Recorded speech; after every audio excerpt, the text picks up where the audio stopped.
Selamat siang, selamat pagi, dan selamat malam teman-teman dimanapun teman-teman berada.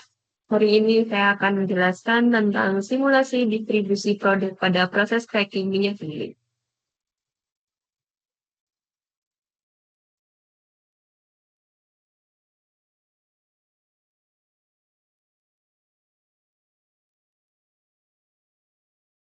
Selamat siang, selamat malam dimanapun teman-teman berada.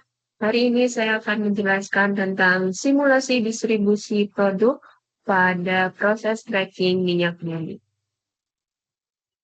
Baik. Pertama-tama, kenapa dilakukan cracking minyak bumi? Karena fraksi berat minyak bumi memiliki nilai ekonomi yang rendah dan dia perlu dikonversi menjadi produk yang lebih ringan seperti gasolin, diesel, dan lain-lain. Proses utama ada ada thermal cracking, catalytic cracking, dan hydrocracking, di mana tiap proses cracking ini akan menghasilkan produk yang berbeda-beda. Kemudian, simulasi ini akan berfokus pada membandingkan tiga jenis cracking tadi, membandingkan hasil yang akan dihasilkan tiga jenis cracking tadi, lalu menentukan proses mana yang paling efektif untuk produk bernilai tinggi, serta menganalisa pengaruh temperatur terhadap hasil cracking yang dilakukan. Metode simulasi yang saya gunakan adalah menggunakan software Sealab. Kitnya diatur VGO, vacuum gas oil, variabelnya temperatur 550 derajat Celcius dan 600 derajat Celcius dengan jenis crackingnya thermal, katalitik, dan hydrocracking. Output yang akan ditinjau adalah gas, gasolin, kerosin, diesel, dan residu dengan conversion tetap 90%. Sehingga variabel bebasnya adalah temperatur dan jenis cracking. Variabel terikatnya adalah outputnya apakah berupa gas, gasolin, kerosin, diesel, dan residu, serta variabel tetapnya adalah feed berupa VGO dan conversion sebesar 90%. Berikut kode-kode Scilab atau tahap-tahap perhitungan Scilab yang saya jalankan.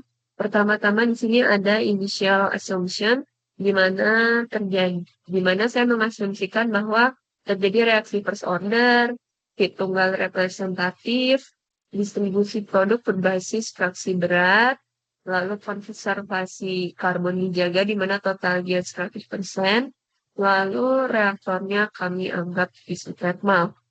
Di sini parameter input tentu ada T reaksi, konversi, serta jenis. Jenis yang dimaksud adalah apakah thermal cracking, catalytic cracking, atau hydrocracking.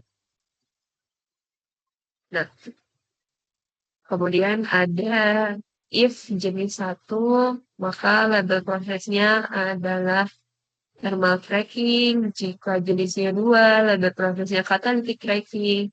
Jika jenisnya 3, adalah berarti proses yang dijalankan adalah hydrocracking. Nah, ini adalah initial assumptions-nya.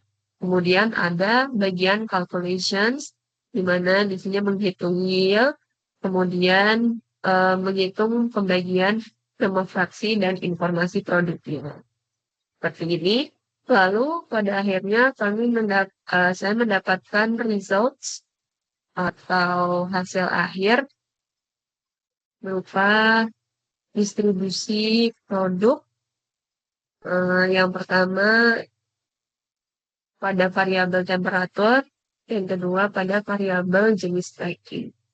Grafik yang ditampilkan di Scilab seperti ini, kemudian data-data yang telah didapatkan akan dijadikan satu.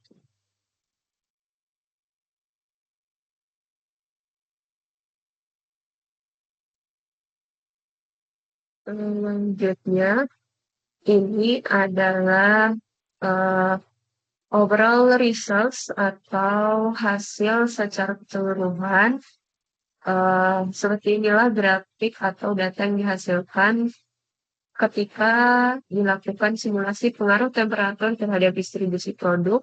Saya di sini mengambil saya mengambil em, proses cracking sebagai variabel tetapnya. Kemudian ada juga data yang dihasilkan berupa pengaruh jenis cracking terhadap distribusi produk. Dan seperti ini distribusi produk yang dihasilkan. Lalu, seperti apa kesimpulannya? Kesimpulannya yang didapatkan adalah catalytic cracking terbaik untuk gasolin, hydrocracking terbaik untuk diesel dan kerosin, dan uh, thermal cracking yang cukup sederhana. Kita cukup bermain di temperatur saja jika untuk thermal cracking, tapi dia cenderung kurang sedikit. Secara keseluruhan, tidak ada jenis cracking yang uh, terlalu buruk atau sangat baik, tidak. Secara keseluruhan, uh, sebaik apa proses tracking tersebut tergantung pada kebutuhan industri yang ingin dipenuhi. Sekian presentasi singkat dari saya. Mohon maaf bila ada kekurangan dan salah kata. Jika ada pertanyaan, silakan ditanyakan di kolom komentar. Terima kasih. Sampai jumpa di video selanjutnya.